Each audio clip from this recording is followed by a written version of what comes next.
మచిలీపట్నం పట్టణంలో వైసీపీ ఆధ్వర్యంలో నిర్వహించిన చలో గవర్నమెంట్ మెడికల్ కాలేజీ ర్యాలీకి అనుమతి నిరాకరించినప్పటికీ ఆ పార్టీకి చెందిన నేతలు కార్యకర్తలు ర్యాలీ చేయడంతో తీవ్ర ఉద్రిక్తత నెలకొంది.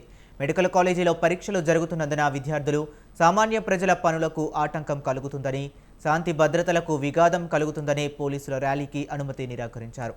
కానీ వైసీపీ మాజీ మంత్రి పేర్ని నాని ఆధ్వర్యంలో భారీ ర్యాలీ తీయడంతో పోలీసులు కేసు నమోదు చేశారు.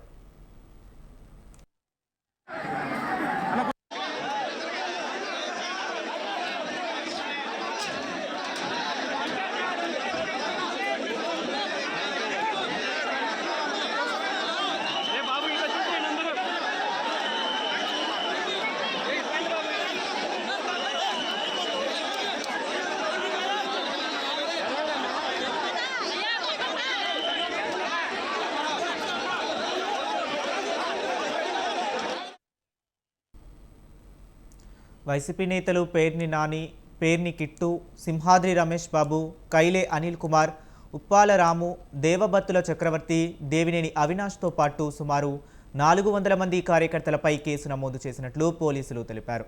విధుల్లో ఉన్న పోలీసుల పనికి ఆటంకం కలిగించడంతో పాటు పోలీసు సిబ్బంది పట్ల దురుసుగా ప్రవర్తించి బెదిరింపులకు పాల్పడినట్లు ఎఫ్ఐఆర్లో పేర్కొన్నారు.